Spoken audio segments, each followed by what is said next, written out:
Soon on the Movie Channel. Sort of felt like we made a little bit of a breakthrough one day. We certainly needed one. We were doing a shower scene, and we both looked at each other and said, "Look, let's forget our shortcomings. Forget everything and do it and just do one ourselves." And we really had this. He got on a great roll with it, and we had a lot of fun. And I think from that point on, we started feeling really male appendage jokes really brings out the best in people. Yeah, or the worst, but yeah, all right. But it began to show the spark that could be there between the two of us. Hey everybody, it's movie channel time. Hey everybody, it's movie channel time.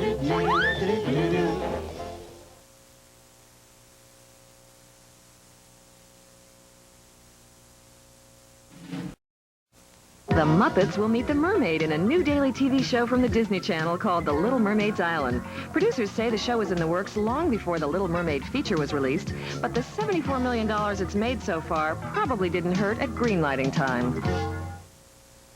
It began as a dinner party, and the awards ceremony lasted 8 minutes. A few years later, more people came, so they added dancing. A few years after that, they allowed cameras, and soon what was once a dinner party became the world's most watched television show. The only thing that hasn't changed about the Academy Awards is the Academy Award itself. The design of a naked man plunging a sword into a reel of film was first sketched on a tablecloth by MGM art director Cedric Gibbons. The initial statuettes forged at the Dodge Trophy Company in Los Angeles.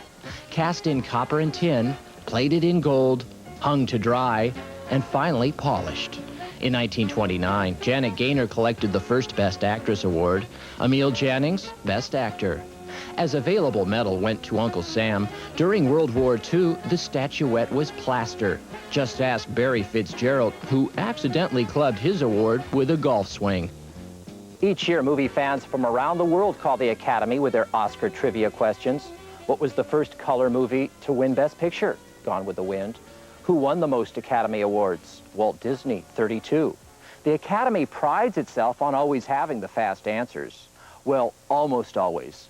If you ask them, how did this statuette get the nickname Oscar? No one here seems to know for sure.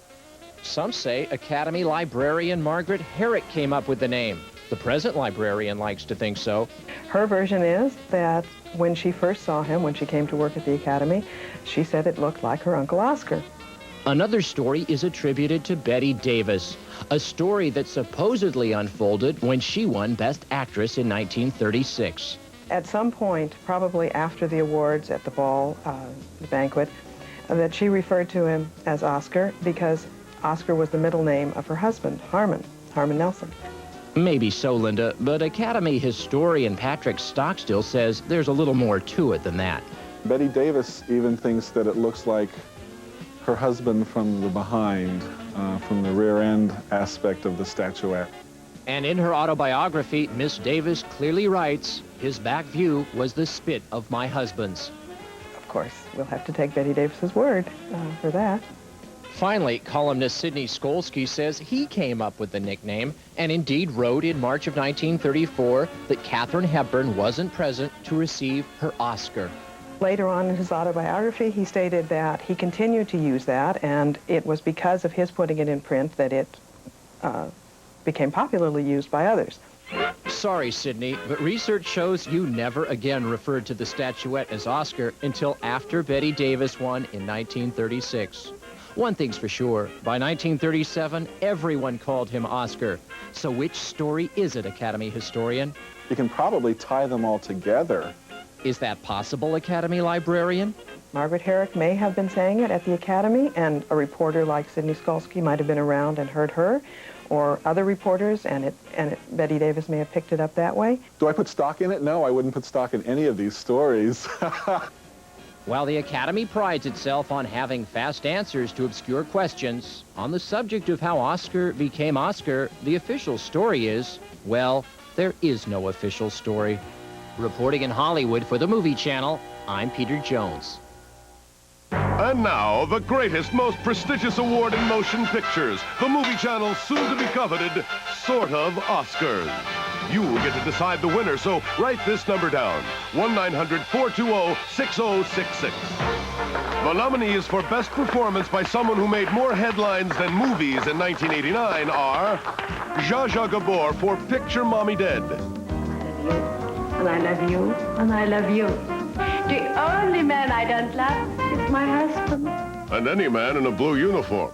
Rob Lowe, who proved that an actor is on camera even when he's off camera, for About Last Night. But you're gonna have your life and your friends.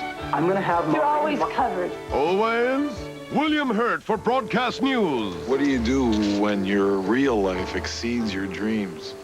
Keep it to yourself. And Ronald Reagan in Bedtime for Bonzo. I'm the richest man in 6 counties. And that was before he went to Japan. Finally, the king, who made more headlines dead than alive, let alone movies. Elvis in Viva Las Vegas. These, then, the nominees for Best Performance by someone who made more headlines than movies in 1989. Vote for your...